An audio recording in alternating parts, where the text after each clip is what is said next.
Hello and welcome to Catholic Answers Live, and happy Advent to you. Coming to a close now with the Advent. It's Christmas Eve. That's what the way I should have probably opened is Merry Christmas Eve. It's open forum today. Jimmy Akin is here, senior apologist at Catholic Answers. Hello, senior apologist Jimmy Akin. Hello, senior radio host Cy Kellett. I am the senior radio host now, aren't I? We don't have anyone who's more senior than you. No, I'm the top dog radio host. I just meant oldest. Oh, well, all right. The number is 888-318-7884. Jimmy, I just have to tell you, yesterday I wore a very festive Christmas jacket, which you can see on that chair there. And okay, yeah, that is pretty festive. It went like viral. I've never kind of gone quite viral before, and people really had a lot of comments about it. Like, maybe I shouldn't be in the studio if you're viral. Well, no, I think I'm okay, but you can't get vaccinated against that jacket, though. No, that's. I don't think they found a cure for that yet. But people had all kinds of nice comments on the internet, like, did he lose a bet? And but my personal favorite, I wanted to share. I did not lose a bet. No. Someone just wrote, "A wearer of strange things." There you go. There you go. Very funny. And now I have since it's threads, a wearer of strange strings. Jimmy one-upped them. 888-318-7884. Now I'm wearing my Christmas lights, and they're not my Christmas lights. Carrie, the good Carrie, not the bad Carrie, was nice enough to give me. She appreciated the jacket, I think. And they're very flashy. And now I got my flashy Christmas lights on. Yes, they're flashing. They're flashing as we speak. So, and you've got a lumberjack shirt. Yeah, I kind of thought that was a little bit Christmassy. Okay. I mean, I don't know. Is it Christmassy? I'm a lumberjack and I'm okay. Yeah, well, whatever. Oh, wait, is that in the public domain?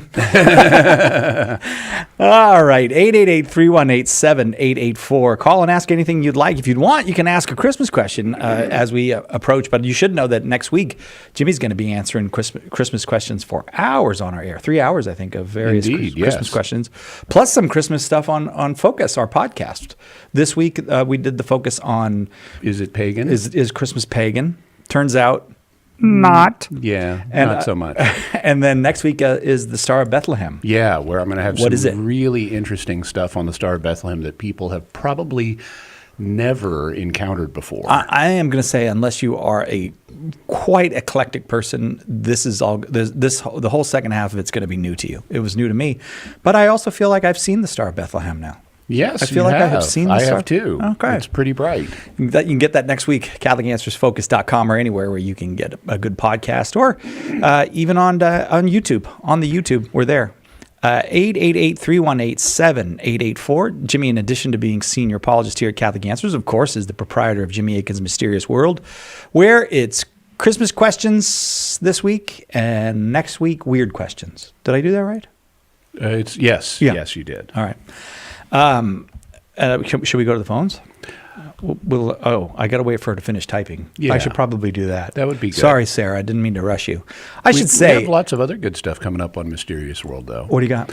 Well, so in January, we have our first episode is going to be on whether or not demons are involved, how to evaluate whether a demon is involved. Yep. And we're going to do the Hindenburg. And was there a conspiracy or a cover-up involved in the Hindenburg disaster? Mm-hmm. Then we have a couple of episodes with one of the original government psychic spies from the Stargate program, a guy named Major Bill Ray. Oh. And he's going to be telling us about his remote viewing experiences. And that's fun. Yeah, including, especially given some of the things he said he got perceptions of. Should be very interesting. Also, I've been working to get ahead, now that we're going into the holiday season, I'm trying to get ahead on scripts, and I have scripts. Not only do we have, I'm happy because at times it's been a strain to get, scripts and episodes produced in time for release. Yeah. So I like to have a bunch in the tank. And basically we've got, through like the end of February, we've got everything through January recorded. I have scripts for everything through February on the calendar. And then I have 7 additional scripts in our reserve tank. You are ready to go. There's a lot of mysteries out there, Jimmy. There are. And just yesterday, I I wrote finished a script. Actually, it took less than a day to write, but I wrote a script on the most famous unsolved murder in Norwegian history, which is also their most famous unsolved Cold War mystery. What? Was it somebody named Sven? No. Oh, all right. We I don't, took a shot. We don't know the person's name. Oh, that is a mystery. Yeah. Oh, one of those. In Dashiell Hammett kind in of thing. Isdal, outside of Bergen, Yeah. Norway, Isdal is a valley. It means ice valley Yeah. in Norwegian. There was, in 1970, there was a woman found, and she was deceased, and she had obliterated every trace of her identity. And Weird. yeah, and then she turns up dead, and when they started investigating, they found that she had like 8 different fake passports and aliases and had been hopping all over Europe, switching between identities. And so she's just known today as the Isdal woman. And who she was and why she ended up there is a very interesting tale, and we go through the possibilities, and I think it's easy to eliminate some of the common theories about her. She definitely was not just an ordinary traveler, and she definitely did not die of an accident. It was either murder or suicide, probably murder, and probably because she was a spy. For aliens or for people on Earth? For people on Earth. Okay. All right. I was just going to see if there's got some aliens involved there. Again, 888-318-7884. It's open forum. And thanks for being with us. Let's start in Cincinnati. We'll start with Ethan in Cincinnati, Ohio, watching on YouTube. Ethan, thanks for waiting. Go ahead with your question for Jimmy. Yeah. Hey, Jimmy Akin. God bless you. And Cy Kellett, God bless you. Also, I like what you're wearing, Cy Kellett. It looks really nice. Oh my! That was Carrie who gave these to me to wear. So thank you very much. Carrie with a C or Carrie with a K? That's good Carrie. Carrie with a C. Okay. You say that. I'm sorry, Carrie with a K. I know that you're listening, but I didn't mean to call you the bad Carrie. Carrie with a C is she runs the customer service. Carrie with a K, he's the one that writes these ads that I'm going to read shortly. Yeah. All right, go ahead, Ethan. Yeah, and my question for Jimmy Akin is that, okay, so Eastern Orthodox, sometimes they will bring up the fact that St. Peter founded the Church of Antioch, but then later went on to found the Church of Rome as like a kind of contention against papal supremacy. Mm-hmm. How would you argue against that? Well, Peter was in on the founding of a church even before Antioch, and that was Jerusalem. But Peter's authority is not tied to a place, it's tied to a person, namely Peter himself. And so where Peter goes at any given stage is not determinant for what happens to his authority after his time. What is determinant for that is where does he leave his successor. For example, suppose Peter had, started in Jerusalem and then gone to Antioch and then gone to Rome, and then just before he dies, he goes back to Jerusalem and appoints a successor there in Jerusalem. Well, then Jerusalem would be the seat of the papacy. But he didn't do that. He progressed through his career. He ended up in Rome. That's where he was martyred, and that is where he left his successor. So what he did before leaving successors, and in fact, these are only, 3 of the churches that Peter was involved in founding. But, presumably like St. Paul, he was involved in founding multiple others that we simply, simply have not been recorded for us. So what church did Peter found is not really the issue. Where Peter left his successor is the issue. Also, frankly, Peter really didn't found either Antioch or Rome. Not in the proper sense. I mean, we may use that language sometimes because he was there at the foundation of them in the first generation. But we know he visited Antioch, but because Paul mentions that, but he visited it at a time where it had already existed.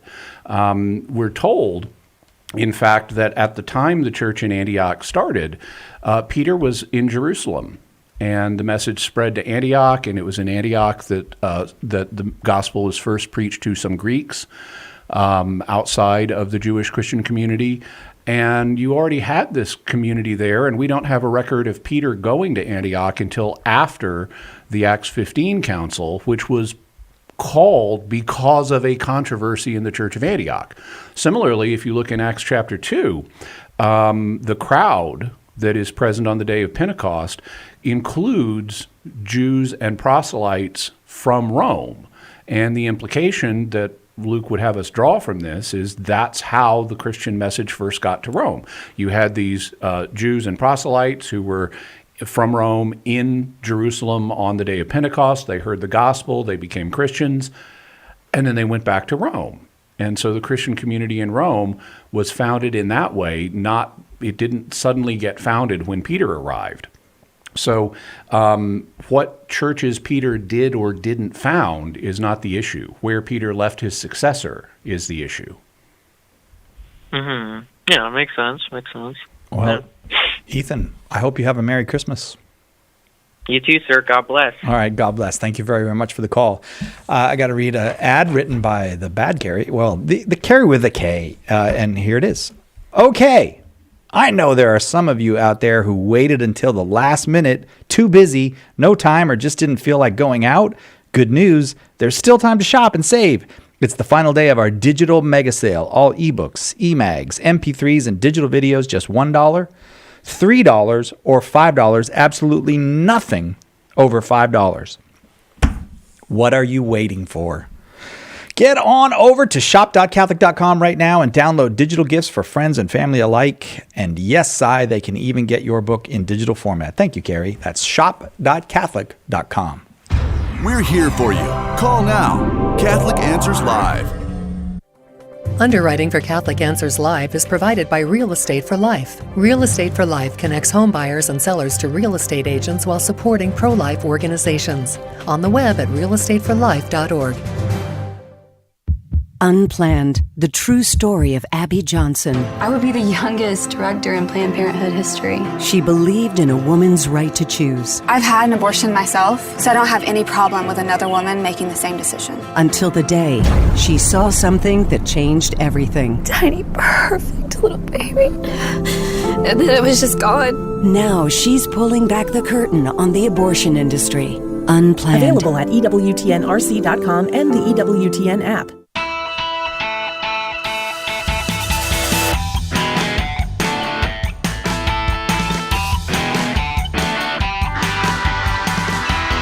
Welcome back, Catholic Answers Live. It's open forum with Jimmy Akin, both hours today on Catholic Answers Live on this Christmas Eve. The number is 888-318-7884. I want to say thank you to Brandon, who's running the board, and Sarah, who's running the phone, and Mary, who's running the video, because you're about the only people left in the building. Everybody had to go out and do their Christmas shopping and do all that. I see people, stuff. Yeah, and stuff. So thank you. They're very considerate for being here. Yeah, thank you very much. And all of you. you're very considerate too, Cy Kellett. I am? Well, yeah, you've got those flashing lights around your neck, and they are set at a frequency that they will probably not induce epileptic fits in people in the audience. You're welcome. Everybody watching, Probably you're not, welcome. yeah.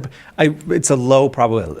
Yeah. I didn't eliminate the probability. Just Well, I mean, Reduce there's it. always a probability of an epileptic fit, so you can't eliminate that. But these guess will so. probably not induce them. I'm so happy to hear that. Let's go to Abby, also in Ohio. We're starting off in Ohio today. Abby, hang on a second, Abby. I got to push the right button. Are you there with us, Abby?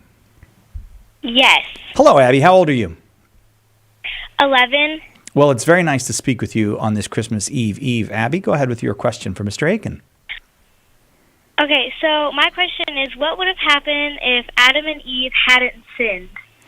Well, what we can infer from what Genesis tells us is that if they had not sinned, then they would not have been kicked out of the Garden of Eden.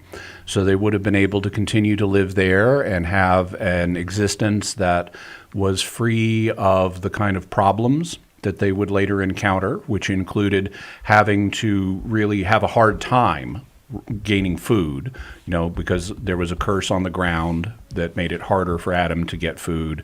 Eve's childbearing pains would be multiplied. So they wouldn't have had those challenges. Eve wouldn't have had labors that were as painful, and Adam wouldn't have had to have worked hard as a farmer to be able to get food. They would have just been able to continue to eat from the trees of the Garden of Eden. And one of those trees they would have been able to eat from was the tree of life. So they wouldn't have died. They would have been immortal in a paradisical environment. Now, there are some theologians who have speculated that they also had abilities that we don't have right now, or at least we don't have reliably right now. These are sometimes called the preternatural gifts. And, various theologians have said, like, maybe Adam was immune from pain, or it basically had superpowers. And so maybe they would have continued, if those speculations, because the Bible doesn't teach that, but if those theologians were right, then they would have presumably continued to have superpowers. In terms of what would happen with the rest of us, we're not told. A common opinion among theologians historically is that if Adam and Eve had not sinned for a certain period of time, then they would have been confirmed in goodness, and they and their descendants would not be subject to death or pain or things like that. That's possible, but because the Bible doesn't tell us, it's also possible that even if Adam and Eve didn't fall into sin, maybe some of their descendants would have fallen into sin. That's something that we can speculate about and think about, but we couldn't say for sure. Okay, Abby? Okay, thank you. Thank you so much for the call. I hope you have a very Merry Christmas. You too. Merry Christmas. Thank you. Thank you very much. All right, where are we headed now? We'll go to, let's go to Jody in Omaha, Nebraska, listening on KBSF EWTN radio. Very happy to have you, Jody. Thank you for your call. Go ahead with, hang on, I keep saying this and then I go to the wrong phone. Hang on, Jody. Jody, go ahead with your question for Jimmy. I do that all the time. Oh, well, thank you. What time is your show on?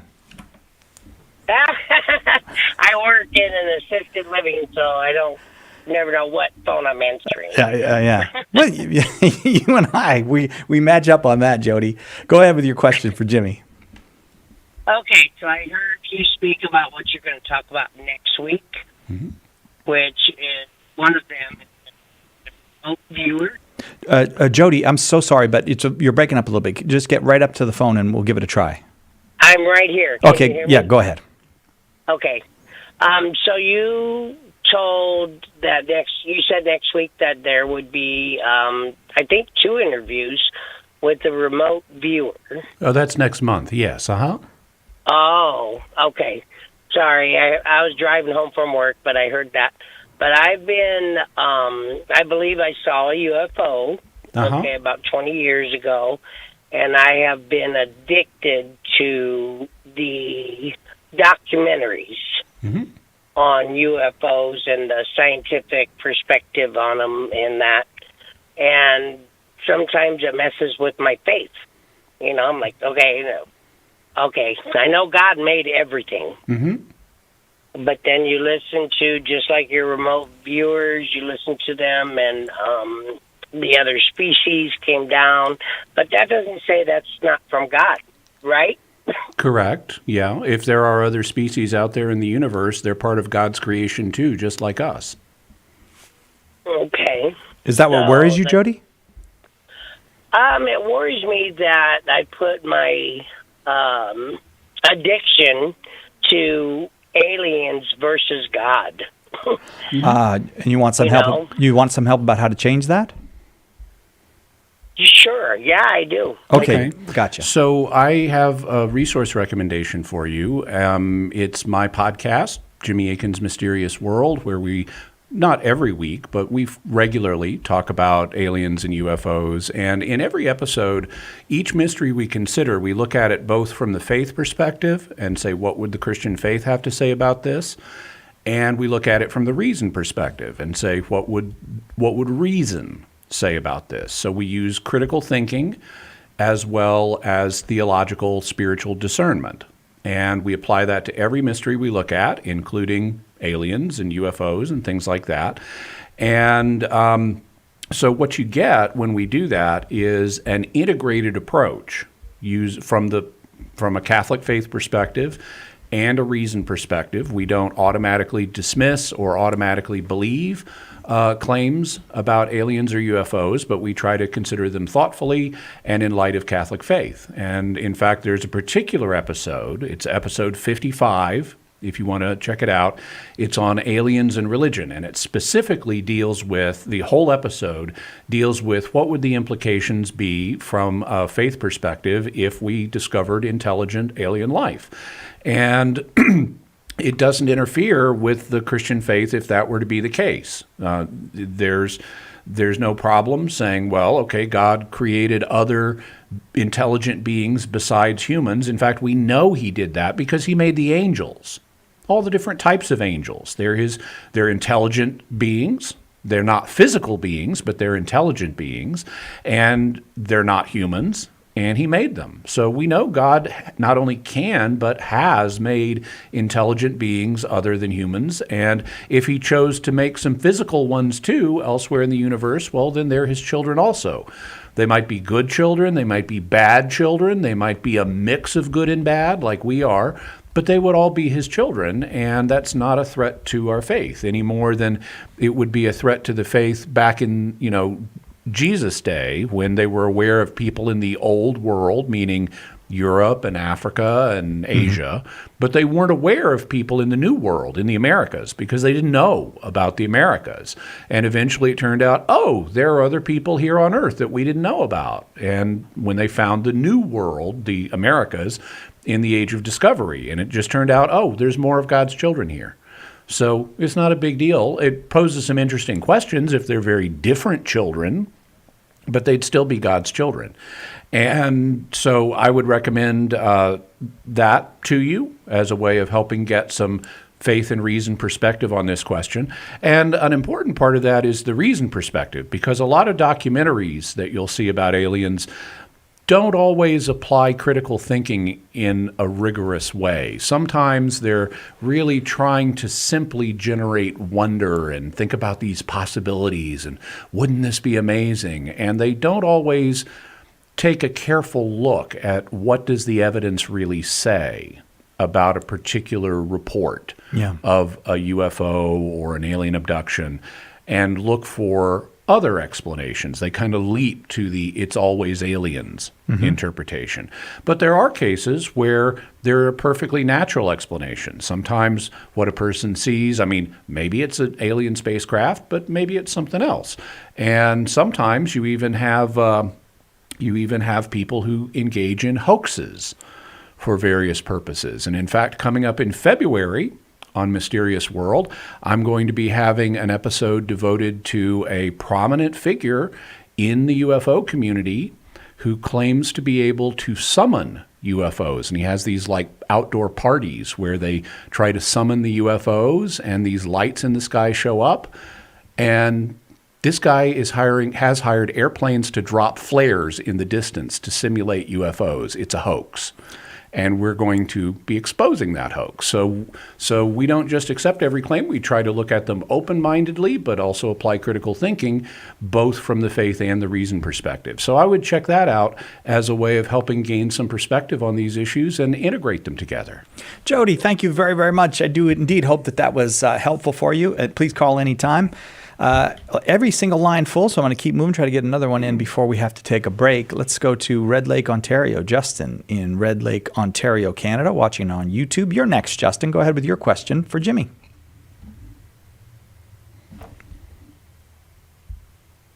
Can you hear me? Yes, yeah, yes. We can now. Okay, great. Can you speak directly into the phone, please? Yep, I'm speaking directly there now. Thank you. I have a little bit of a spiritual, I guess it's a problem, but in one way it sounds like a good thing. Mm-hmm. And I was wondering what your advice could be concerning it. Basically, I already believe that the Catholic faith fulfills all of Israelite religion and Judaism. I believe it's the fulfillment of all things. I believe receiving the sacraments is the greatest thing a human being could experience, and it's just wonderful. It's life itself. I absolutely love it.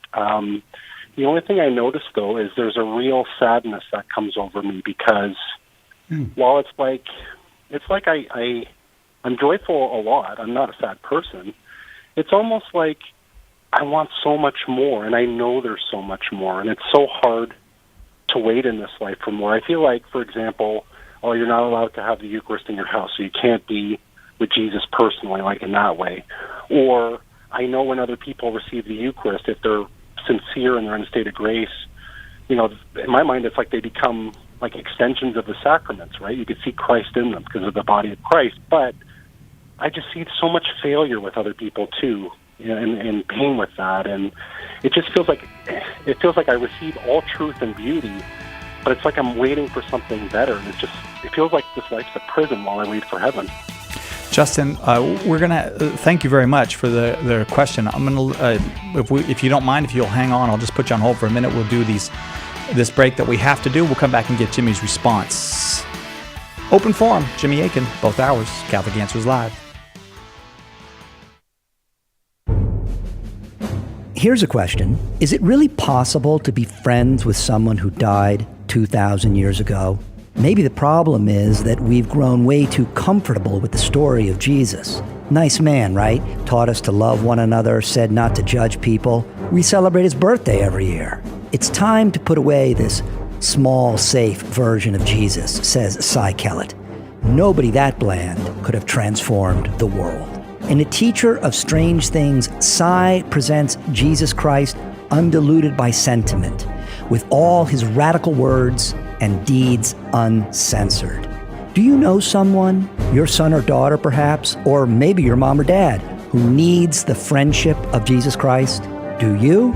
Order your copy of A Teacher of Strange Things by visiting shop.catholic.com today or asking for it at a good Catholic bookstore near you. Have you enrolled in the Catholic Answers School of Apologetics? Let me ask you a more important question. Do you believe as a Catholic that you have an obligation to share the Catholic faith? In fact, the Church has answered this question, and the answer is that all confirmed Catholics are obliged to share the faith. It's actually in canon law. Catholic Answers is here to help you fulfill that obligation. Our School of Apologetics courses will equip you to help all the people you come in contact with understand what the Church teaches and why. A great place to start is with all the Catholics in your life. Learn the art of apologetics from the best of the best and start sharing the gospel today. Visit schoolofapologetics.com. That's schoolofapologetics.com. Did you know you can access Catholic Answers Live right from your phone or other mobile device? Download the Catholic Answers Live app today. The Catholic Answers Live app, available now on iOS and Android.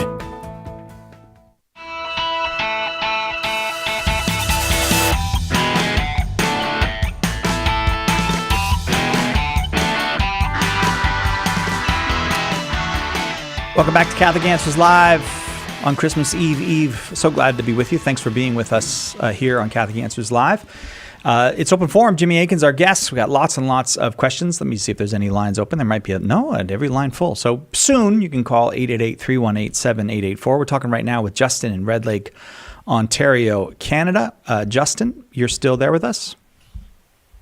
Yeah, I'm still with you guys. All right. Jimmy?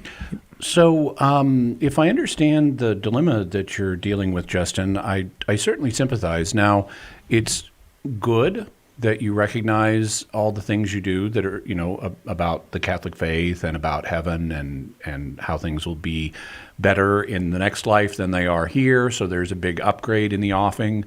But God's release schedule for that upgrade is, not always what we might individually prefer. And it's also true that there is a lot of failure in this life and, people have flaws and things like that. And it's natural from time to time for that to kind of sink in. So if it's just an occasional thing where you find yourself kind of contemplating the dark side of things in this life, the human failure and corruption and things like that, well, that's not actually bad. because that is a side of this life, and it's important to be aware of that and not to gloss it over. It's also important to keep your focus on God and be aware of the great things that He has in store for us. That's another set of truths that need to be appreciated. And the real question is finding a balance between those.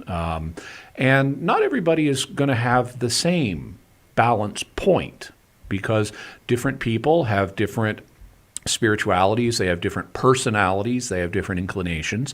And some people have a more optimistic disposition. They're going to tend to focus on the positive. Other people, like maybe someone who felt called to a penitential type of life might focus more on some of the negative things. And both, because they're both aspects of the truth, they both deserve attention. And we're not all meant to have the same identical ratio of what we focus on.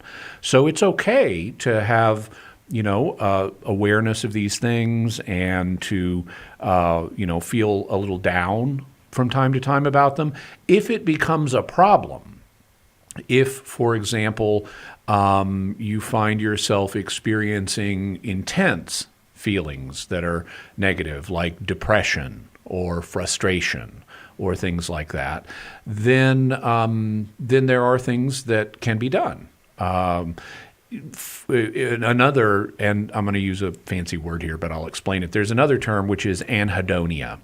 Anhedonia is the state of feeling like you can't derive pleasure from something. Mm-hmm. Like it's like I can't find anything fun to do. Yeah. Or I just can't seem to get I can't get no satisfaction. That's anhedonia. Mm-hmm. And people, because we're emotionally complex creatures, we go through phases where we have, these different emotions, and that's in and of itself, it's fine. When it starts to become a problem, then there are things that can be done to address it. If it's not, now obviously it's possible to go get psychological help for these things, and sometimes that's necessary, for religious people too, to go get some counseling and maybe even medication, depending on the nature of the situation. But if it becomes a real problem that's interfering with your life, I would encourage you to explore that as a possibility. If it's not that sincere, then I would suggest focusing one's attention in a way that is different than what you're currently doing, and that could help you get to a more balanced point without, having to go to psychological counseling. For example, some friends of mine have a number of children, but when their eldest daughter was very small, they had to tell her things like, well, you can't do this right now. Mm-hmm. And as a small child, she would have a hard time if she's just told, well, you can't do this, Mm-hmm. Or you can't do this till you're older, Mm-hmm. or something like that. And it seemed to her like there was this just wall coming down. And so what they did was provide her alternatives. And they would say, well, look, you can't do this or you can't do that till you're older, but you can do this right now. Yeah. And so I would say, Justin, if you are thinking about, it's going to be great in the next life, but why do we have to deal with all this junk now? Yeah. Well, then focus on the good things that you can't do now. There are opportunities to serve other people.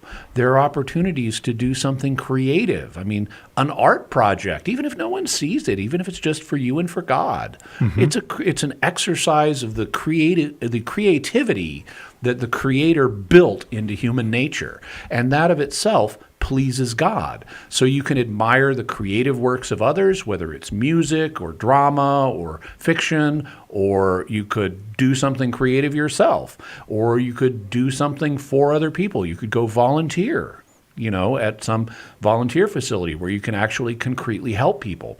So I would say if it's just, to the extent it becomes a problem, I would start with simple remedies like saying, how can I find something positive and constructive to do, which will, actually improve things for me and for others in the here and now. And that's going to have echoes in eternity as well, because if you do stuff to glorify God and help other people in this life, well, then you're going to get a bigger reward in heaven. So it's kind of a double win.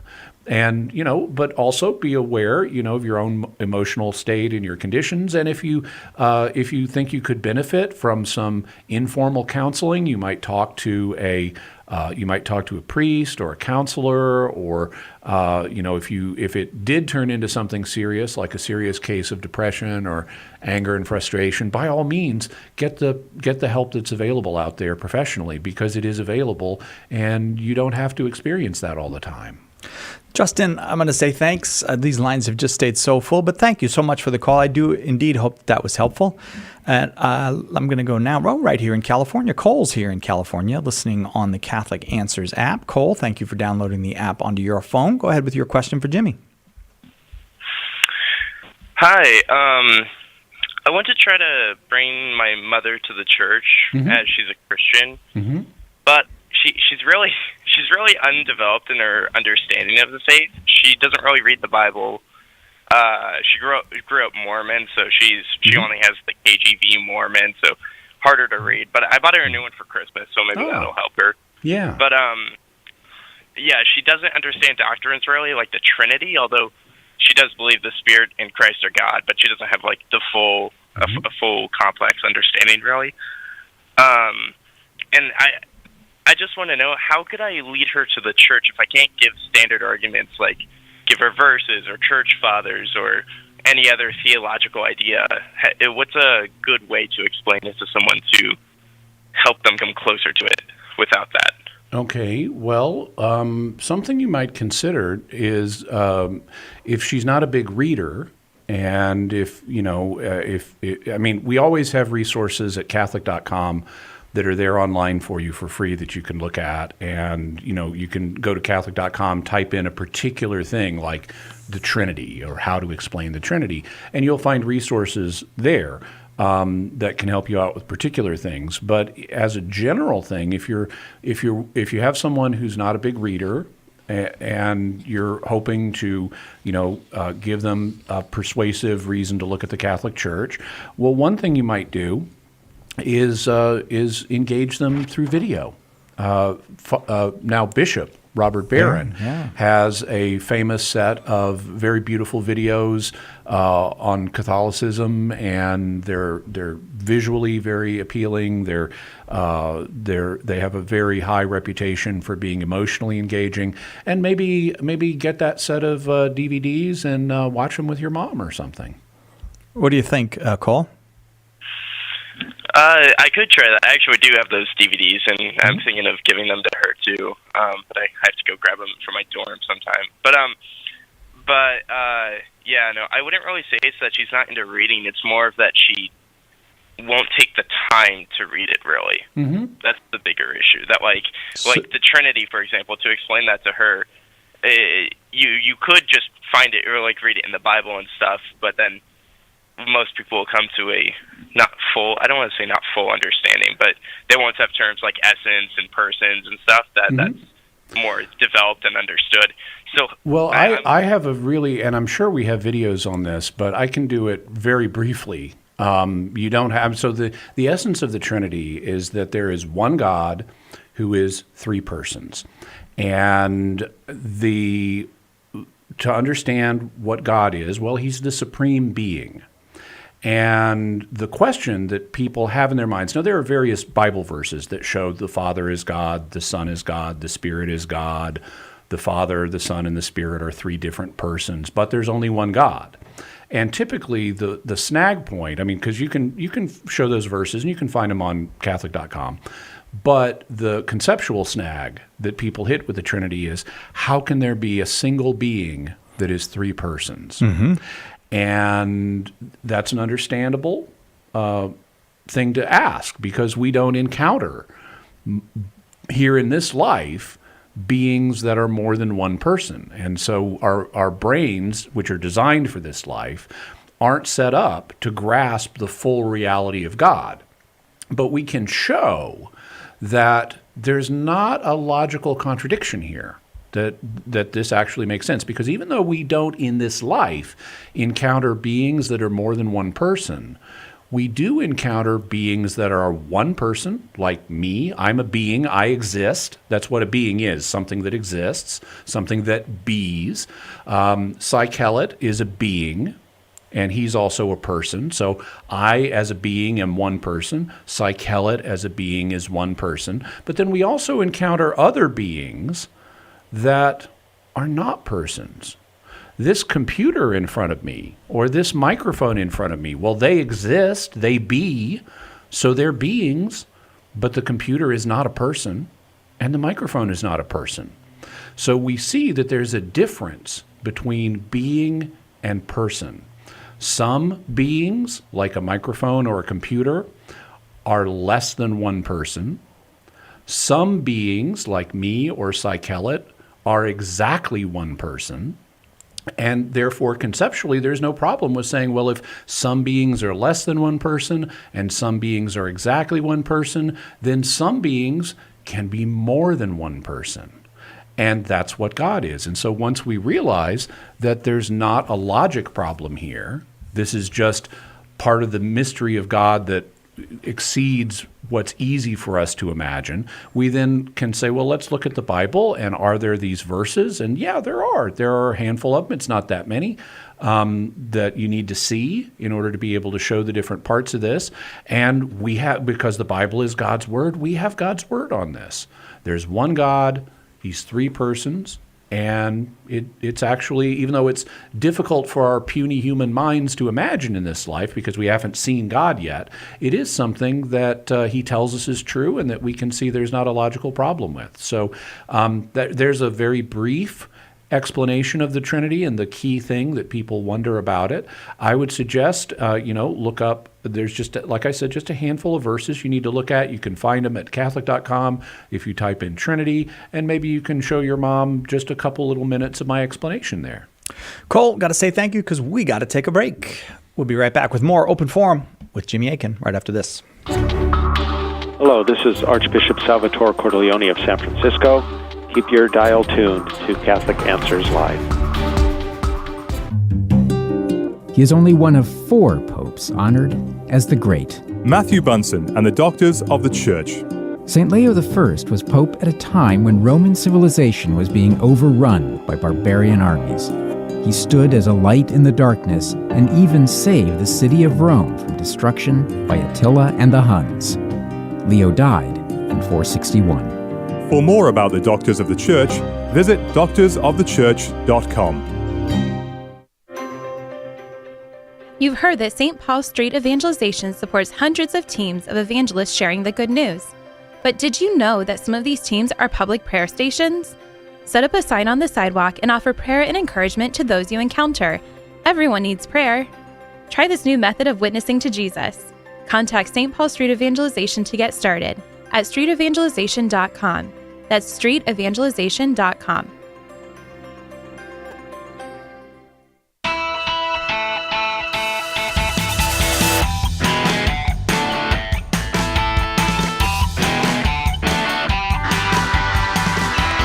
Welcome back to Catholic Answers Live. Carrie with a K told me I had to give the sports report today on the show, so here's the sports report.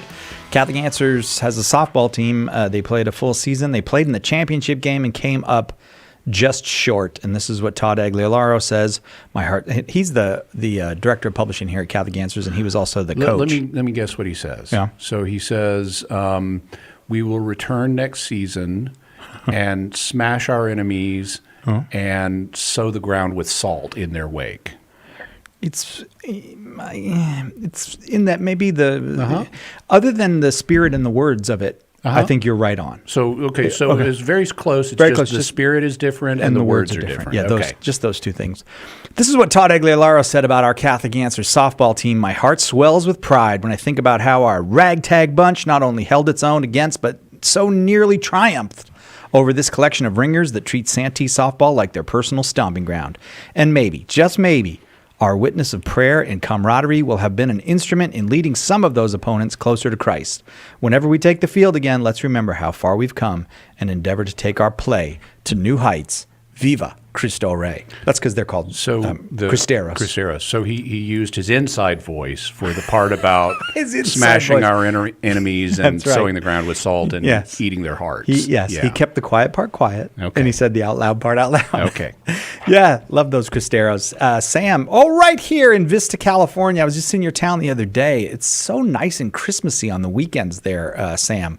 Listening on 1450 AM. One of our favorite stations because it's EWTN right in our hometown. We're so glad to have it. John Paul the Great, Catholic Radio. Sam, I said all that stuff. Go ahead with your question for Jimmy. Yeah, hey, before my question, I want to mention aside, I met your father in 1983 when we joined St. Patrick's Church in Carlsbad. We had small faith group, and we met at your house. Now, I don't know how old you were in 1983, but we met at your house. I'll never forget that. I remember when they did that. Yeah, there was a whole thing that went across the country, and they were having small faith communities in homes at the time, and my parents hosted it. And I actually was in Boston that year. But yes, I'm glad you brought up my parents, who are both still alive and doing well. Yeah, I've known your father ever since. In fact, he even bought a car for me when I was in Car Country Carlsbad there. So anyway, he bought a Cadillac for me. So anyway, my question is this. I have a very good friend of mine, excuse my voice, that's a Coptic Christian up in the Los Angeles area. He's a deacon in the church.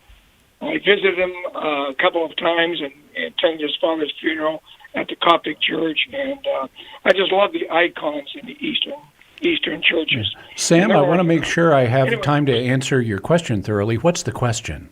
Thank you. But the question is this.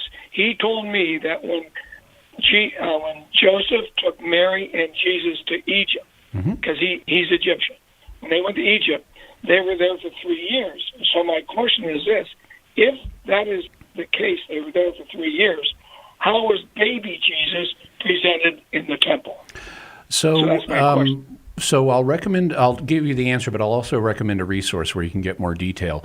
If you Google how the accounts of Jesus' childhood fit together and Jimmy Akin, my name, or if you just put in Jimmy Akin, Jesus' childhood, you'll come across an article where I show how the infancy gospels, the infancy narratives in Matthew and Luke's gospel interlock, how they fit together, so you can see the exact sequence of events.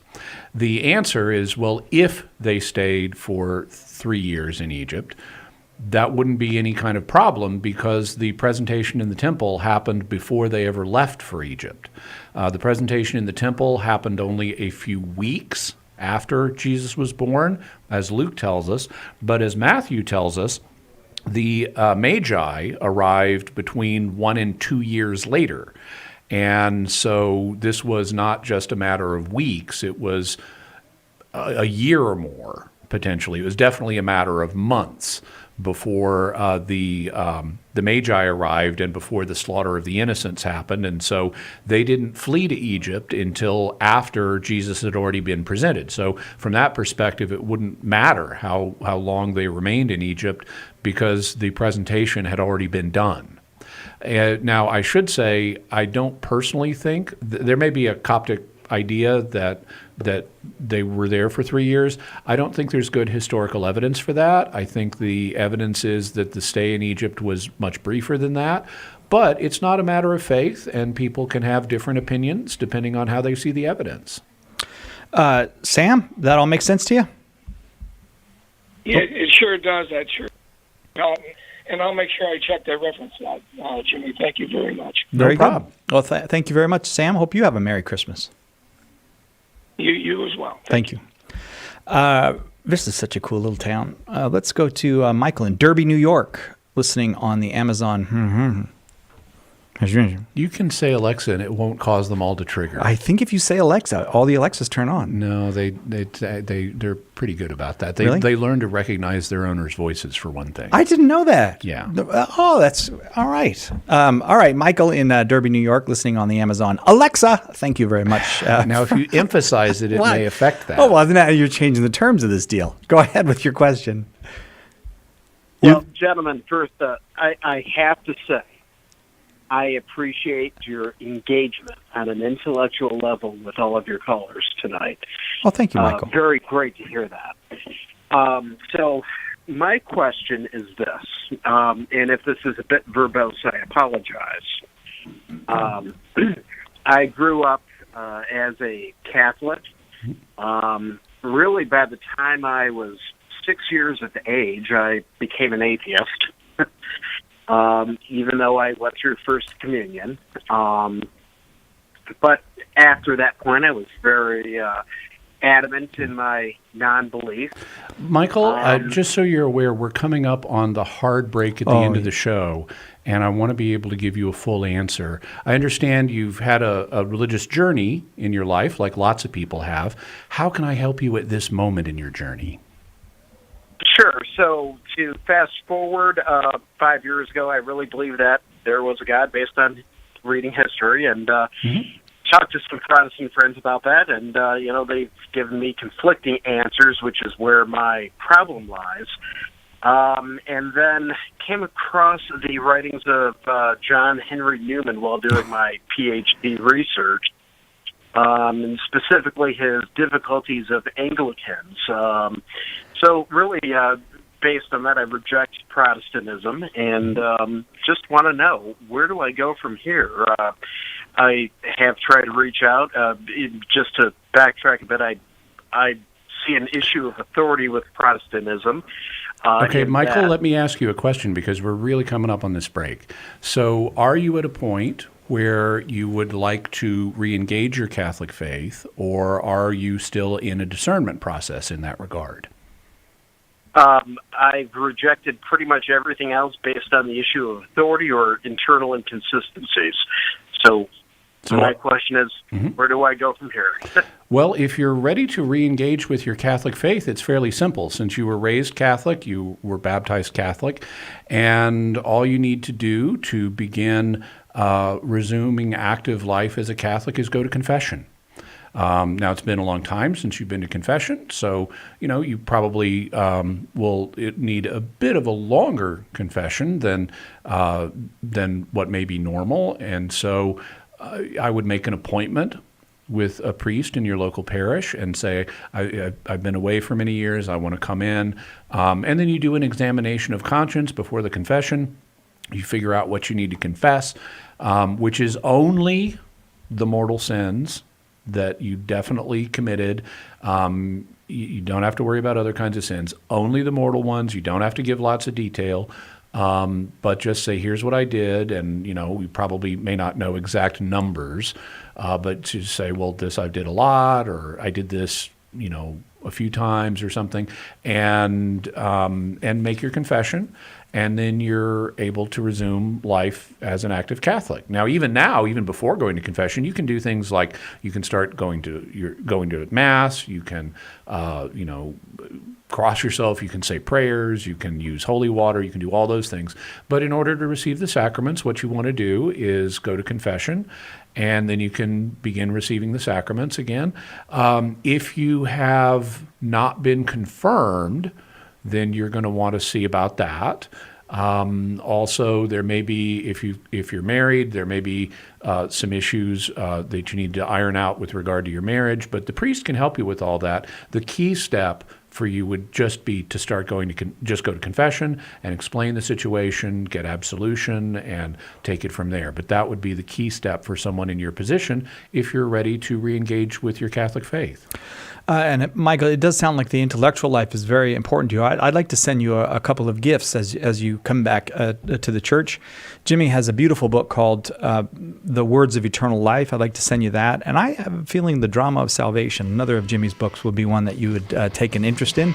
So if you just hang on, we'll get your information and we'll send those to you. And God bless you and welcome home and Merry Christmas. We'll be right back after this with more Open Forum with Jimmy Akin, our guest, senior apologist here at Catholic Answers and proprietor of Jimmy Akin's Mysterious World.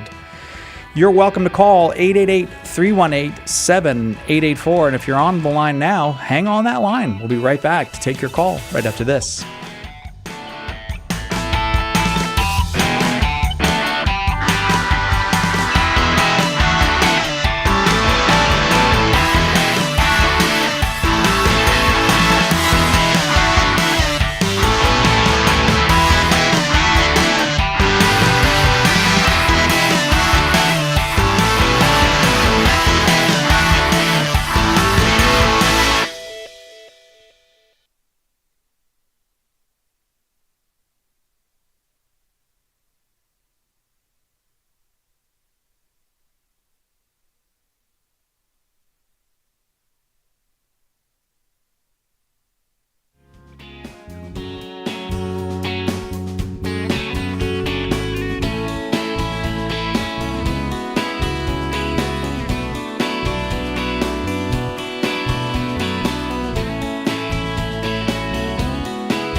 Welcome back to Catholic Answers Live. Jimmy Akin, our guest. I'm going to say all their names because they're the last ones in the building. Brandon on the soundboard. Woohoo! Sarah on the phones. Woohoo! Mary on the video. Woohoo! And me and Jimmy here. And outside... Meh. You've all experienced that before. 888-318-7884. Our number, 888-31-TRUTH. It's open forum. You can ask anything you want. You don't have to be Catholic to call. You don't have to be Christian to call. If you've got a question about something important in your life, maybe it's a moral question or a philosophical question, a question about any of the doctrines and teachings and practices of the Christian faith, you are very welcome here. 888-318-7884. And there's a long list of things you can ask just because Jimmy's here, which is everything. Just put everything else on the list. Not sports, but... Oh, yeah, don't ask about sports. Don't ask about basketball or football or anything with a puck. I know very little about sports running, ball. Jumping, throwing, none of that. Sports ball is not your thing. No. But happy sportsing if it's your thing. If you're sportsing right now, Jimmy supports you. Jimmy, something I meant to ask you about all last hour, and I forgot to do it for the whole hour. You're doing a kind of a nice Christmas thing for folks. Yeah. So last week we were recording some of our shows for next week, Christmas shows, and someone asked in one of them, "What do I eat for Christmas dinner?" Oh, and yes. I explained. I was shocked. You were very surprised. But I said, well, I'm a widower. I don't have family. I live alone. So I spend Christmas alone, and I don't want to do a bunch of cooking. So I'll typically order out. And I was thinking, there are a lot of other people who don't have anyone to be with on Christmas. And I thought, well, let's turn this negative into a positive. Let's do something constructive for folks. So I decided I went on YouTube. I did some experimenting. I figured out how to do a YouTube live stream and make sure it worked with all the equipment I've got. And so on Christmas, I'm doing a live stream on YouTube, like Christmas Alone Together. Where I'm going to answer questions and provide some companionship. It's going to start at 7 Eastern and 4 Pacific here in the United States, other times at other places in the world. But if you go to youtube.com/Jimmy Akin, JIMMY AKIN. There's already a reminder there, which you can sign up. It'll notify you when it goes live. And bring your questions. They can be weird. They can be related to mysteries. They can be related to the faith. They can be just about anything. And I'll answer some questions for folks for an hour or two on Christmas Day. And we can be together and celebrate the holiday that way. I think it's great. I hope lots do join. If you want to talk to Jimmy right now. Oh, and it's not just for people who are alone. Anybody is welcome. Like two people could be sitting together looking at their computer. Or, if someone hasn't, if someone did have, let's say, a football stadium filled with people and me on a Jumbotron, they could all watch it together too if they wanted. Wow. So if you have a football stadium with a Jumbotron and you'd like to do that, please feel free. Yeah. Jimmy's making it available to everybody. 888-318-7884. Probably some people will be watching on their new computer that they're going to get for Christmas. I'm so happy for them right now. That's cool. They're going to get a new computer. Michael in Cincinnati, Ohio, listening on 740 AM. We're happy and glad to have you, Michael. Go ahead with your question for Jimmy. Oh, what a privilege, guys. You amaze me with your ability to just listen to the Spirit. But one of the things I've been really wanting to get clarity on is, I call it divine protocol. Okay. What do you understand, Jimmy, about this teaching that St. Paul gives us in Romans 11, that we're wild branches as Gentiles and Jews are the natural branches, and that there's a time where there's a hardening of the heart of the Jew until the fullness of the Gentiles.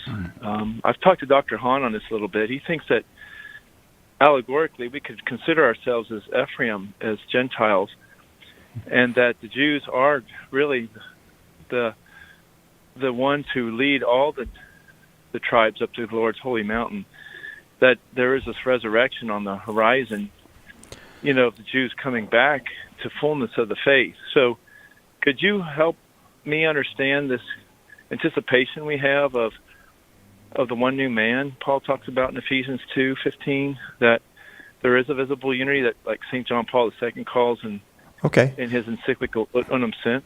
So there are a bunch of issues there, and I'm afraid I won't be able to address them all in detail. What I would say is that in Romans, in this passage in Romans 11, Paul is using an analogy where he's analogizing the people of God to an olive tree, and he is envisioning God as the cultivator of the olive tree. So this is in like an olive tree in a garden that's been specially tended and specially prepared by a cultivator, and he's in this analogy, the olive tree is the people of Israel. And obviously God has a relationship with the people of Israel that goes way back to the time of Abraham. And all through those centuries, God tended and cared for and shaped and nurtured that olive tree. But some members of the olive tree didn't bear fruit. They were, and to cash that out, not all Jews were willing to go along with God's plan.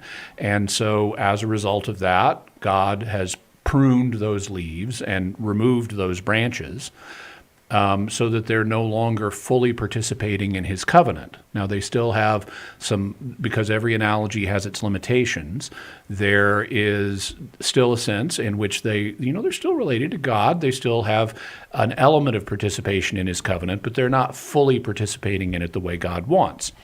And in their place, God has gone to what Paul analogizes to a wild olive tree, and this would be the Gentiles. God had a special relationship with the Jewish people, and he cultivated and tended them in a way he didn't the Gentiles.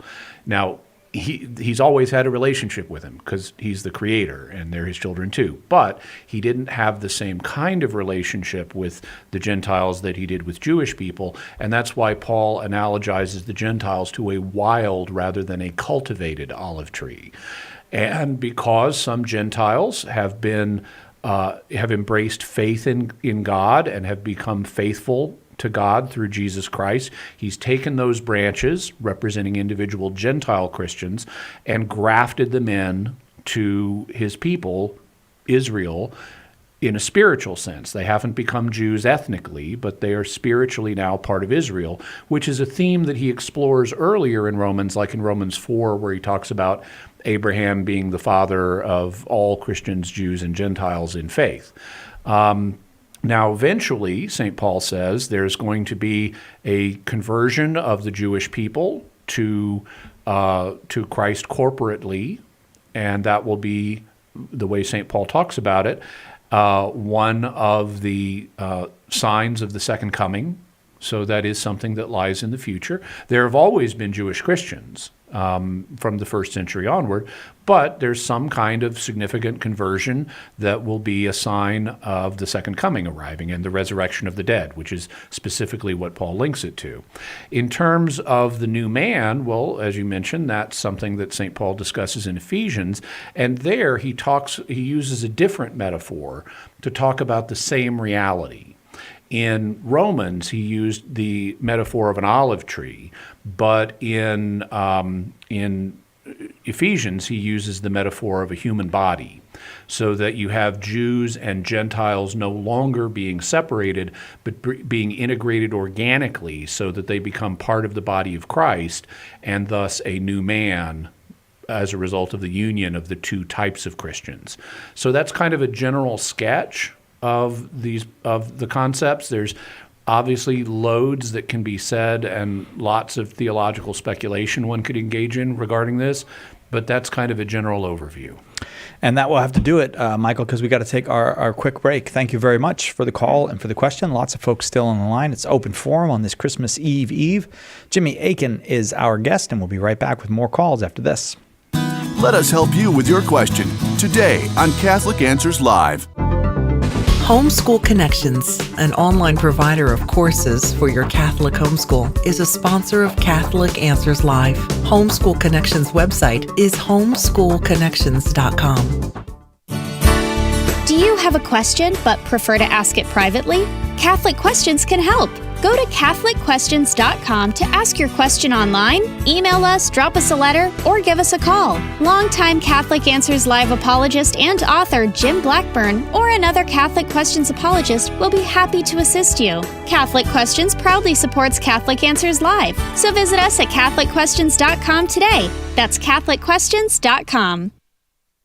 The power of prayer simply means that words have an effect. For example, when a couple says, "I do," it literally changes two people to becoming one in marriage. When you say, "I love you," it changes us and it gives us value. The power of prayer is in the words and in the sentiment, but it's also in the fact that God, who is omnipotent, all-powerful, answers our prayers.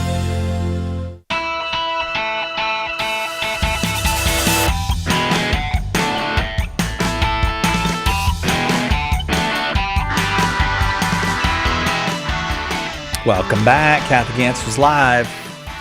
I've held my tongue this far, but I can't do it anymore, Brandon. You've been talking for an hour and a half. But holding your tongue doesn't refer to the not talking, but it's just about a certain topic. I'm holding my tongue. Oh. Okay. See, so this is a selective tongue holding. Yeah, exactly.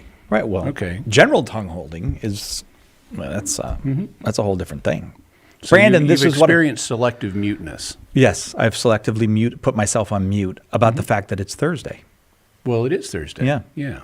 But do you know why I'm looking at Brandon? And because you're implying you want him to play the groovy music at some point? point? Okay, Jimmy. Yeah. I don't know how Brandon missed that, but you didn't miss it. All right, let's go to an anonymous caller. Anonymous, thank you very, very much for your call. Go ahead with your question for Jimmy. Hello, hello. Merry Christmas, everyone. Can you hear me? We can, and Merry Christmas to you, too. Thank you. Excellent. You're very welcome. I'll try to keep this as brief as possible. Thank you. So I have been assisting teaching RCIA in this past year, and we had a hypothetical question come up, and I wanted some clarity on that, if you could, please. It involves marriage and how that relates to confession. The hypothetical was if two Catholics who were maybe lapsed in their faith for a while, were civilly married, not in a religious way, but decided to re-engage their faith and decide to live chastely up until the point that they can have their marriage, valid in the church. Can one or both of them go to confession and potentially receive the Eucharist, or are they absolutely. sort of barred No. until they get that rectified? The reason that people in this situation would not be allowed to receive communion is if they're not living as brother and sister. If they're engaging in acts that are proper to marriage, but they're not actually married, I mean, they're civilly married, but they're not actually married, then you can't do actions with someone that are proper to marriage. And so if they're doing such actions, that's a grave sin. And if they're doing it knowingly and deliberately, then it would be a mortal sin. And mortal sin prevents you from going to communion. So if you aren't engaging in acts proper to marriage in this state, in other words, if you're living as brother and sister, you're not gravely sinning. And if you're not committing grave sin, you're not committing mortal sin. And if you're not committing mortal sin, there's no reason you can't go to communion. So absolutely. If they're living as brother and sister, they can go to communion, they can go to confession. If they have other mortal sins or if they've been doing things they shouldn't, they can go to confession, they can be absolved, they can begin living a normal life as Catholics and receiving communion and all of that, because they're not doing the thing that would prevent them from being able to lead a normal sacramental life.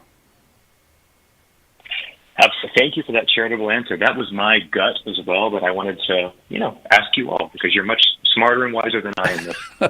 I am. I don't know. I if don't Jimmy know is, about but that, but hey, that is the answer, and any competent priest or theologian would tell you the same thing. If they're not doing the thing that would stop you from going to communion, then they can go to communion. Anonymous, I'm very grateful for your call, but I also just want to thank you for being there with folks who are coming into the church through the RCIA process. And I'd like to send you one of Jimmy's books. So, Jimmy, what do you think? What do you want to send him? How, Send him a gift. How about Words of Eternal Life? Because it's Send him a gift. How about Words of Eternal Life? Because it's Okay. it's geared for the kinds of people he works with. Yeah. Who are in RCIA and things like that. So it could give him some talking points maybe, or a resource he could recommend. So if you hang on the line, if you'd like the Words of Eternal Life, Jimmy's book, then we will send it to you. But also just have our thanks. God bless you for the work you do. It's this RCIA needs someone to be there to welcome people into the church, and you're there, and God bless you for it. But now, you decide if you're going to get the book. Just hang on the line. I am going to go to Northern Kentucky. Joshua in Northern Kentucky, watching on YouTube. Glad to have you, Joshua. Got a question? Hello, how Hello. are you all? Very well, thank you. Well, long story short is I started listening to Catholic radio in 2013, and in 2016 I started secretly going to Mass. Okay. And I was received in the church in 2019. Praise God. And then COVID hit. And now that COVID's not hit, we're back to a normal schedule. And sometimes, like this year on November 1st and January Joshua, 1st, I want to make sure that I'm able to answer your question without being rushed for time, because I want to give you a good answer. I'm not clear on what your question is. Could you let me know your question? sometimes in the bulletins it will say such and such is a holy day, but not a holy day of obligation. And when you go to the USCCB website, it says the same thing. Is there a certain process for that? Well, so there is, so the document that controls this in the Latin Rite of the Church is called the Universal Calendar. And it lists certain days according to different ranks. There's a companion document called the General Norms, or sometimes the Universal Norms, for the liturgical year in the calendar. And what it does is it establishes a series of levels that different days on the calendar may have. Most days are not listed as being anything, but then above those you have optional memorials, and then above that you have memorials, and then above that you have feasts, and it continues to go up from there. But that's kind of established for the worldwide Latin Church, which is why it's called the Universal Calendar. And then local bishops' conferences and even local dioceses can adapt it for their own calendar. So like, for example, if there's a particular saint that's very important locally, he can be on the local calendar even if he's not on the universal calendar. And that can apply even to holy days of obligation. In the Code of Canon Law that applies to the entire Latin Rite, there are 10 holy days of obligation. But the Holy See lets the individual bishops' conferences adapt that, and here in the United States we have not all 10, but most of the 10. Other countries have as few as 2, and one of those is always Christmas. There's no way the Holy See is going to say Christmas is not a holy day of obligation in a nation. Yeah. But it does vary, and sometimes there will be an important local saint who gets a holy day in a local territory. Like in Ireland, St. Patrick is extremely important because he was the national evangelist. And so in Ireland, St. Patrick's Day is a holy day of obligation, but not here in America. So what counts as a holy day depends in part on what's on the universal calendar, but as it's been adapted by the local conference of bishops. Now, I don't recall seeing on the U.S. Conference of Bishops website a calendar that listed some things as holy days as opposed to holy days of obligation. Normally, if someone says this is a holy day, I would interpret that to mean it's a holy day of obligation. Mm-hmm. But if they meant something else, then they might mean it is normally a holy day of obligation, but not this time because sometimes the obligation to go to Mass is dispensed. Yeah, if it's too, now I think the U.S. bishops do it when it's too close to Sunday. For certain ones. Yeah, for certain ones. Not for Christmas. Yeah, not for Christmas. That's not gonna happen. Yeah. But there are certain ones where, and so that might be what's being referred to, or they might mean something else by it. But I would either, in the case of your parish, I would ask them, what do they mean by this? And if you're looking at another document, like on the bishop's website, I would look and see if they have further clarification in the documentation that would explain that usage, and they may. You could always call the congregation for or the Committee for Divine Worship at the USCCB and ask them. I mean, I've called them up with questions, and they're very helpful. So you could give them a call in Washington and ask them, and they would help you out. Joshua, going to leave it there. Lots of folks on the line. Wow, we're getting close to Christmas break here, so we'll just keep going, try to get as many on as we can. Thank you, Joshua. Appreciate the call. Isaac in Bar Harbor, Washington. I haven't been to that Bar Harbor. No, the other one's not Bar. That's Bahaba. On the East Coast, it's Bahaba. I've been there, though, in Maine. Yeah. And I've actually walked the bar. Oh, see, it was high tide when I was there. I've only been there one time. I got there at low tide, and I walked all the way across the bar and back. Oh, very cool. But I assume we say Bar Harbor if it's on the West Coast in Washington on YouTube. Isaac, thank you for waiting. Go ahead with your question. Howdy. It's actually Gig Harbor, the name. Oh. Okay. Big Harbor, I see. Gig Harbor. Well, you gave us an opportunity to discuss Maine, so thank you for that. Yeah. So the question is, if we assume the existence of a creator, can you logically conclude that that creator is omnipotent? So the answer in common opinion of philosophers, Christian philosophers and theologians will be yes. Because if there is a creator, and by creator we would mean a being who produced all of creation out of nothing. So if that's what we mean by a creator, then he would be able to bring something from nothing. And that is generally regarded as an ability that only an omnipotent being would have, that it would require an infinite amount of capacity or ability or strength or energy or whatever you want to say. It would require an infinite amount of ability to be able to bring something from nothing. Also, if you can bring something from nothing, well, then you can produce all of the energy you need to do anything else. So if you can pull something out of nothing, then you could pull anything you want out of nothing. And those also would converge to definitions of omnipotence. Now, if you mean something else by a creator, like what Aristotle referred to as the demiurge, the demiurgos, it's a Greek word, it means the craftsman. Mm-hmm. And the idea was that there was this matter that had always existed, and then along comes the demiurge, the craftsman, who shapes the matter into the current world. Well, then that kind of creator would not be omnipotent, because he didn't come up with the matter out of nothing.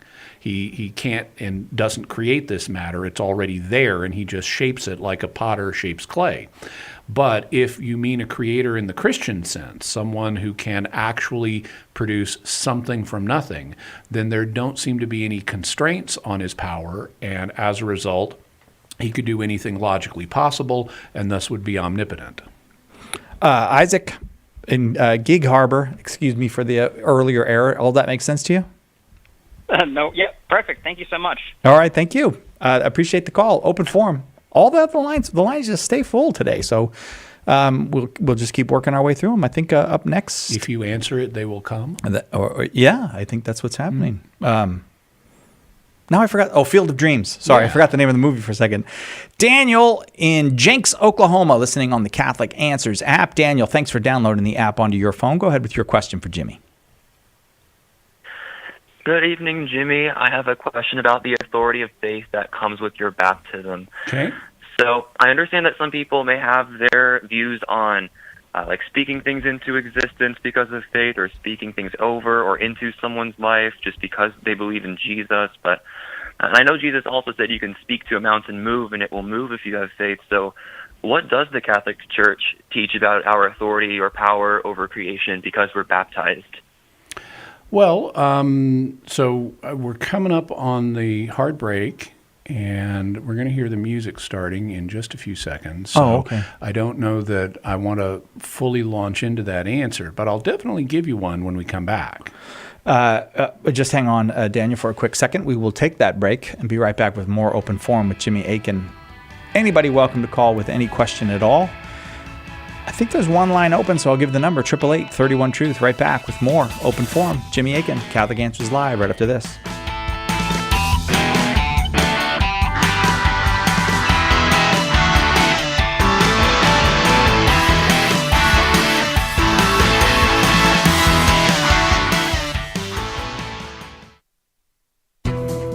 Have you enrolled in the Catholic Answers School of Apologetics? Let me ask you a more important question. Do you believe as a Catholic that you have an obligation to share the Catholic faith? In fact, the Church has answered this question, and the answer is that all confirmed Catholics are obliged to share the faith.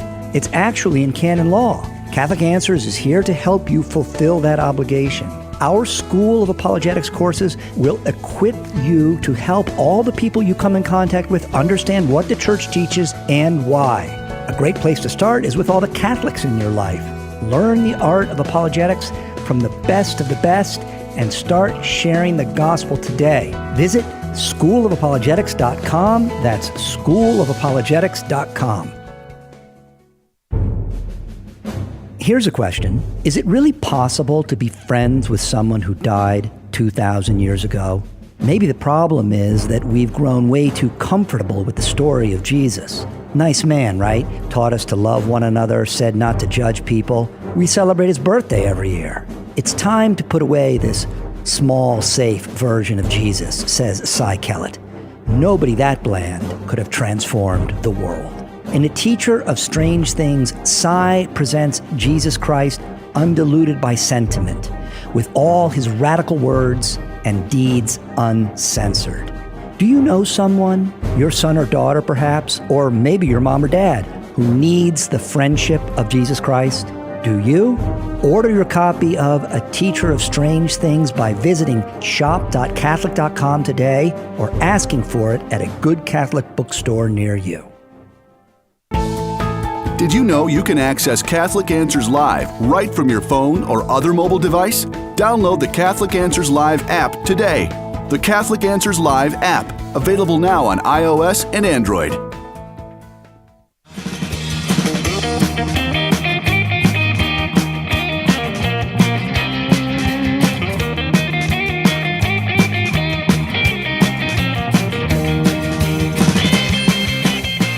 Thank you, Brandon. Thank you. Now I can go peacefully home tonight in the traffic in the rain because the groovy music played. Feeling groovy. You know what? You really got to move towards stuff that's open source because I think you have violated copyright 3 times. It's all fair use. Yeah, it is fair use. I'm only playing with you. If you did any more than that, it might not be. But yes, it's all fair use. There's considerable attitude on that. Is there? Well, yeah, because yes. Someone knows that it's you that played the music on Facebook. They said, "Go, Brandon." I don't know if they're also trying to do that thing that everybody's doing, but you did good, Brandon. We're very proud of you. And all those signs that are up everywhere in El Cajon, they're not about you, Brandon. I know you thought they were. All right, Daniel. They might be. Well, I guess they could be. You could be just super popular in El Cajon. Yeah, and they could be about other stuff too. You know, words can be polyvalent. Yeah, that's what I say that all the time. How many times have you heard me say words can be polyvalent? I'd say it again today. Words can be polyvalent. Are you going to answer Daniel's question? Yes, so let's do that. Okay. Now, when in the Gospels Jesus says that you could say to a tree, be uprooted and planted in the sea, or you could say to a mountain, move, and things like that. And he says this is possible if you have faith small as a mustard seed. Well, that's true. Any amount of faith would allow you to do these things because it's not you that's doing them. Yeah. And it's not your faith that's doing them. It's God that's doing them. And God, as a result of his omnipotence, which we talked about last question, is able to make trees uproot and replant themselves, and he's able to make mountains move, and that all depends on God. So if you have faith in God at all, God can do these things if it's his will. And Christian experience, because I mean, like, just about every child growing up has tried this. Oh, You yes, know, and- right, yeah. And it hasn't exactly worked for them. Oh, it did for me. It didn't work for you? Well, it hasn't for a lot of Sorry. children. Sorry, Jimmy. And that shows us that this is a promise that is subject to God's will. Right. And it's normally not God's will for these things to happen. But the point Jesus is making is if you have faith, God can do anything. And that's true. But he is stating this, as is common in the Gospels, he's stating this in a very dramatic way to dramatically illustrate a principle. He's not covering all of the fine details, like how often is it God's will for this to actually happen. Right. And so this is an encouragement, it's an exhortation to embrace seriously a principle that through faith in God, even if your faith is weak, great things can happen. And that's the principle that's being taught. But he's not giving you a promise that this is going to happen every single time. Because if it did, things would be a mess. And Sure would. It's not God's will for things to be a mess in that way. No. And so it is a misapplication of this to suppose that Christians, by virtue of their baptism, can just speak realities into existence. They can't. This all depends on God. And there are people who, in the Word Faith movement, for example, which is common in some Pentecostal circles, who would say, "Oh, you can speak realities into existence," Yeah. or in the language that they use in the paranormal community, you can manifest things. Oh, yes. Lots of people say that, right. And okay, well, maybe some people have extreme telekinetic powers that allow them to manipulate matter at a distance, but that's not something you get by virtue of your baptism. Yeah. Jesus is not talking about abilities to resident in human nature to do anything like that, and it's not an ability you gain upon baptism. His point is that if you have faith in God, God can make amazing things happen, provided it's his will, provided it's needed, all that kind of stuff. So, Daniel in Jinx, Oklahoma, does that give you a basic answer to the question, or is there more you'd like me to address? That is a great answer to my question. How about speaking things into someone else's life? Well, I think that it's going to depend. Now, on a few things. Suppose that Cy Kellett is is sick, has a physical illness, and I decide I'm going to speak health into your life.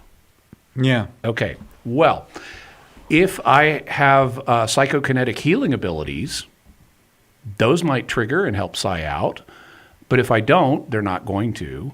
What would I mean by speaking health into his life? Now, this is not a usage that we find in Scripture. We don't find people speaking health or other things into other people's lives. This is some new usage of these words. And so it's going to depend on what people mean by them. If I mean I'm praying that God, and I'm confident in my prayer, that God will give Cy grace that can result in his healing, well, then that's perfectly true. On the other hand, if I believe too much about my own words here, Yeah. and believing too much is what superstition is. That's that's where the word comes from. It's standing above is super in Latin, and so you're believing above what you should believe. Yeah. And if I believe superstitiously that my words are going to have a bigger effect than they are, well, then I'm being superstitious, and they're not going to have that effect. But even if I am superstitious, God still loves Cy Kellett, and God still knows I'm trying to help out Cy Kellett, and he could grant my prayer even if I'm being superstitious about the prayer. So God has not given us, as Christians, the authority to just declare you're healthy and make someone healthy. Right. Apart from things like the sacraments, where he has given us promises that if you do this ritual that Jesus instituted, God promises to provide certain effects, like baptism or confession or the Eucharist. In the case of the anointing of the sick, he promises that if it's in the best interests, he can provide physical healing, but it's not an absolute. So I can't, even if I was a priest, I couldn't just do the anointing of the sick and declare you healed. Yes. Because he hasn't made that promise. No. Daniel, all make sense? That makes a lot of sense. Thank you. All right. Thank you. I appreciate the call and the question, and I do appreciate the amount of time Jimmy took on it, because I know many people are hurt, actually, in the Word of Faith movement. And there's... sometimes there are stories where people have been told you can speak stuff into your bank account, and you need to write a check in advance of that as a sign of faith, and then they've had bounced checks as a result, sometimes for large amounts. Yeah, that's awful and tragic and cruel when that happens. So thanks again, Daniel, for the question. We got time for one more before we got to take a break. Let's go to Dave in Cincinnati, listening on Sacred Heart Radio. Dave, thanks for waiting. Go ahead with your question for Jimmy. I want to wish you guys the best graces that God can bestow. Thank you. You too. And the blessed Christmas ever for you and yours. God bless you, Dave. That's very beautiful. Thank you for those very kind words. Well, the ones you like anyway. My question is, okay, we're adopted. I mean, we're born children of God. Then we're adopted when we're baptized. Why do we need to be baptized? We're children of God when we're born, Already. aren't we? All right. And if you don't like that question, what question do you wish I asked? No, that's a good and one. what's the answer? I like that I one. really like the meta question, of the conditional meta question. If you don't like that, what would you wish I had asked, and what would be the answer? And the answer is, I like that meta question. Oh, you want to answer? Yeah. You So wanna answer that? I Okay. think the meta question is awesome. But I don't dislike the initial question about becoming a child of God. Well, so Cy Kellett. Yes. You have a biological father. I do. Right? Yes. Is your biological father God? No. No, he's a human being. Yes. Not a deity. No, he's not any kind of deity. Yes, Okay. that's correct. So, what would you say that means about the sense in which you are a child of God? Is it literal or non-literal? Non-literal. Non-literal. Okay. Yeah. So it's therefore in the realm of metaphor. Sure. Yeah. Well, you can use a metaphor in more than one way. Yeah. You know, for example, Jesus at one point describes one of the Herods as a fox. Mm-hmm. Okay, and that's a metaphor. But I could also say, Carrie with a K, you know, he can be very devious. He could show up in the radio studio at the last minute to intimidate Cy Kellett. Giving me an evil eye. What a fox! He's a fox too. He's Yes, he very is. clever and cunning. So I can use a metaphor in more than one way, and that's true of the sense in which we are children of God. If you look in the Old Testament, for example, you will find that the king is sometimes described as a son of God. You will also find that the righteous man is sometimes described as a son of God. You will find in the New Testament that Adam, the first man, and therefore by extension all men, all of Adam's children, are also sons of God. And you'll find Jesus is the Son of God monogenes, uniquely. Right. Jesus is uniquely the Son of God, and Christians are adopted sons of God. That's something St. Paul talks about, for example, in his letter to the Galatians. So we have multiple different senses in which people can be sons of God. They can be sons of God by virtue of their creation as humans. They can be sons of God by virtue of their kingship over Israel. They can be sons of God by virtue of the fact they're the second person of the Trinity, begotten outside of time. They can be sons of God by virtue of the fact they're righteous. They can be sons of God by virtue of the fact they participate in the body of Christ. Okay. And so you have these different senses in which one can be a son of God or a child of God. And that's why one of them can be associated with our conception, and another can be associated with baptism, because we're sons of God in different senses and thus become sons of God in those senses at different times. For example, supposing you have David. Well, there was a time David was a son of God by virtue of his birth. Yeah. But then he became son of God in an additional sense when he became king. Right. And in the same way, we're sons of God by virtue of our birth, but we become sons of God in an additional sense when we become Christians and members of the body of Christ. Dave, I thank you very, very much for the question, and then the question about the question, or the option for questions and all that. I hope you'll call back again because you have good questions. Conditional made a question. Yeah, right. But we have to take a break, and Carrie with a K has come into the studio, as Jimmy said, to intimidate me. We should have Carrie come in and read it. You want to read the ad, Carrie? Yeah, that would Carrie, be. come on in. The author. He should author. Carrie.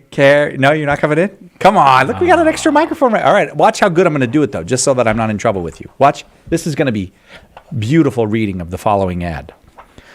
Digital sales pitch 2. Oh, wait. I'm sorry. I wasn't supposed to read that part. I apologize, Carrie. But it was going to be, the rest of it's going to be good, though. I promise. Too busy? No time? Or just didn't feel like going out? Just waited until the last minute for the challenge of it all? Good news. There's still time to shop and save. It's the final day of our digital mega sale. All ebooks, e-mags, MP3s, and digital videos just $1, $3, or $5. Absolutely nothing over $5. What are you waiting for? Get on over to shop.catholic.com right now and download digital gifts for friends and family alike. That's shop.catholic.com. Hang on. Catholic Answers Live will return in a moment. Underwriting for Catholic Answers Live is provided by Real Estate for Life. Real Estate for Life connects homebuyers and sellers to real estate agents while supporting pro-life organizations. On the web at realestateforlife.org. Go forth and preach the good news. It's not just a suggestion. If you want to take more seriously the command of Jesus to share the gospel with those around you, consider joining St. Paul Street Evangelization. It's a grassroots organization that brings the Catholic faith to the streets in a non-confrontational way. Visit our website, www.streetevangelization.com, to learn more. And don't forget to like us on Facebook. It's time to do our part. The wisdom of Mother Angelica. Isn't it awesome that we today do not recognize His presence in the Eucharist? Is it because we really don't go to Him in humbleness of heart and say, Lord, I don't believe, help my unbelief. Lord, I want to see you. I want to recognize you. I cannot live without you. Are we saying that? EWTN. Live truth. Live Catholic.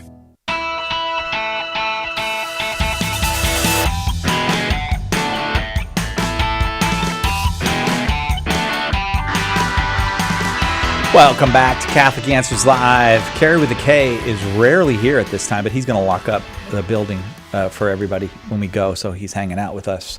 So I think I did really well on that ad, though. I am going to work on that. What are you waiting for? What are you waiting? I'm going to do it better. Yeah. Well, I was just mentioning in the break that we should have monster truck echo. The AM announcer voice. So it's like, what are you waiting for? Yes. And can you help me on that, Brandon? When we get back, make a fancy commercial like that. Rich in Ohio, listening on the Catholic Answers Live app. Thanks for waiting, Rich. Go ahead with your question for Jimmy. Yes. So this is going to do a little bit of a setup. So I've been listening to different apologists for a couple of years now, and kind of have really expanded some of my understanding. So one of the things I've come to understand from, if I'm listening correctly, is that we can't really change God's mind, that because he's unchangeable.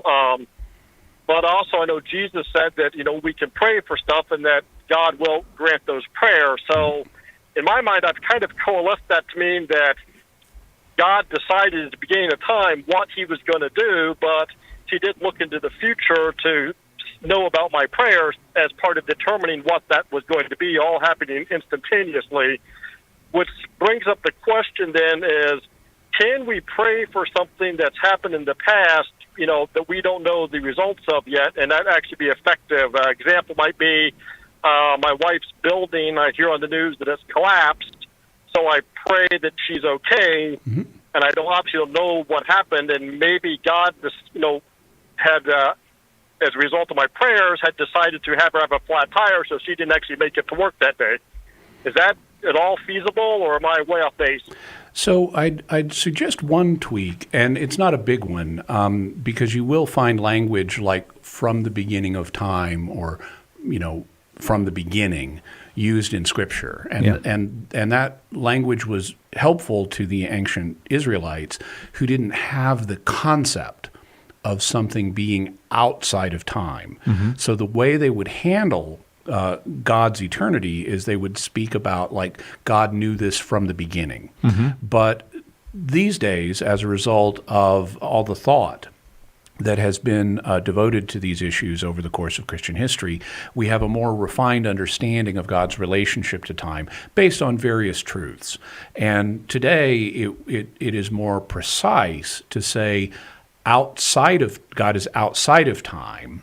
And rather than from the beginning of time he knew something, in the eternal moment, the eternal now, outside of time, God sees everyone's free will choices, like whether or not to pray, and incorporates them into his plan.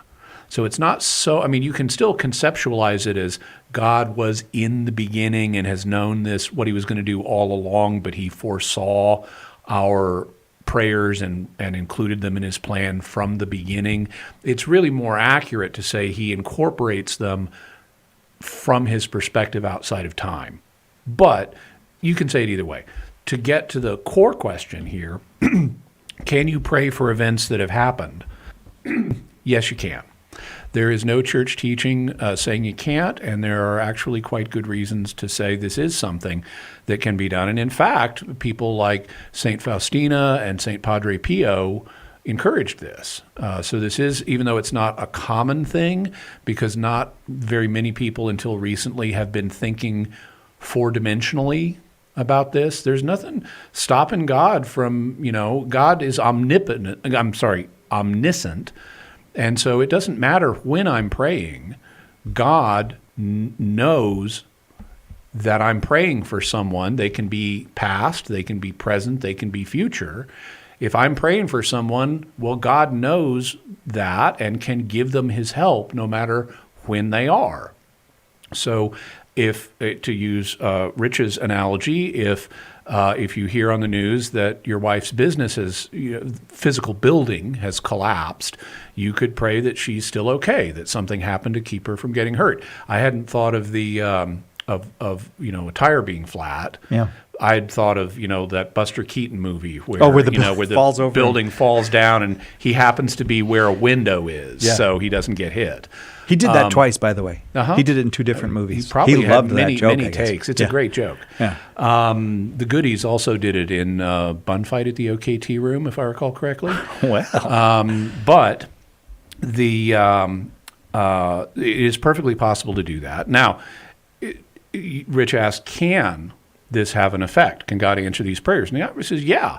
If God is looking at the life of someone in the year 1900, and in the year 2022, let's say now, I'm praying for that person back in 1900. Well, God's working in that life of that person in 1900. He can say, "Oh, Jimmy's going to one day pray for this person and help him out." Mm-hmm. Just like if I was living in the year 1800 and I'm praying for my grandson who's going to be alive in 1900, well, when God's dealing with my grandson in 1900, he can say, oh, Jimmy prayed for him back in 1800. Let's help him out. Mm-hmm. So it's perfectly possible for God to do this. Now, here's something most people don't know. This has been studied scientifically. And I'm not kidding. There has been a study, it was done over in Israel in a hospital, where they asked people, they divided patients who had already been treated into two randomized blind groups, one of them control group, one a group to receive prayer. And then they had people pray for the people in the prayer group, in the intervention group, and compared the results. Then they went back and they looked at the records of what the outcomes for these people were. And they found that the people who had been prayed for retroactively got better than the people who had not been prayed for, and it was a statistically significant result. So that's actually, weird. So there's in the new year there's going to be an episode of Jimmy Akin's Mysterious World dealing with this study. But this has actually been scientifically studied, where praying for people in the past has produced better outcomes than not praying for them. Now, there's a bunch of challenges you could make to that and say, well, maybe we need to do this more. We need a greater statistical power with larger sample sizes. All that granted, but this has actually been studied, and in the result that's in the study that covered it, the results were positive for retroactive prayer. Rich, I'm very grateful for your question. Thank you very much. I'm going to continue on to try to get as many as I can on, but thank you for that question. It's open forum. Jimmy Akin is our guest. We're going to Washington now. Arthur, listening on the Sacred Heart Radio app. You are next. Arthur, go ahead with your question for Jimmy.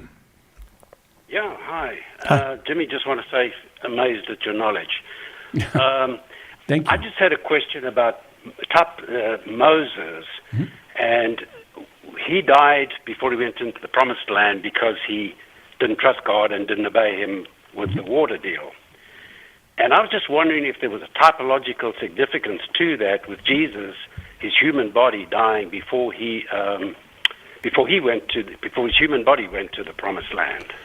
So I would say that there can be a typological significance to just about anything, because God sees all possible connections between things in Scripture.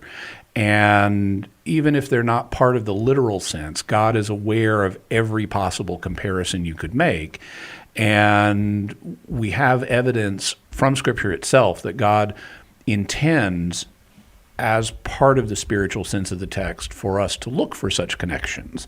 And so I would say, as long as a connection is valid, as long as you can genuinely sketch a comparison between two things, then you could validly propose it as a type of something connected with Christ. A type, for people who may not be aware, is a foreshadowing of Christ, something that foreshadows Christ. And there are multiple parallels between the life of Moses and the life of Christ, and Matthew's gospel in particular exploits those. Matthew presents Jesus as the new Moses. That's why Jesus' big ethical discourse, the Sermon on the Mount, is on a mountain, because that's where Moses went to get his ethical things, the Ten Commandments. Right. And so similarly, you have Jesus' baptism parallels the passage through the Red Sea and things like that. So having the new Moses die and then enter the Promised Land in the resurrection is something that does resonate with the death of Moses, who in his earthly unglorified life did not enter the Promised Land, but then after his death does enter the Promised Land, actually in connection with Jesus at the Mount of Transfiguration. So, so there are connections and parallels here that can be proposed, and in the fullest sense of Scripture, I don't see any problem. It's not the literal sense, but within the fuller sense of Scripture that can be found in the spiritual reading, I don't see a problem proposing this as a type. That satisfy you, Arthur? No? Oh, I don't know. There's our music, though. I hope that satisfied you, Arthur. It could have been me. It's getting to be Well, it's almost eggnog time. You should take a break, like maybe have a nice Christmas holiday. I need some days off. All right. But we'll be here with all new shows all next week, already ready to go for you. And they are beauts. A lot of... Jimmy, you did 3 hours of Christmas questions. Yeah, and I could not believe the quality of the Christmas questions. It was really cool, the things people came up with. And I'll be answering more questions on Christmas Day. Go to youtube.com/Jimmy Akin. All right. And Merry Christmas to all of you in the booth. Brandon and Sarah and all the Mary. listeners. See you next year. Well, we'll see you next week. God willing, right here on Catholic Answers Live.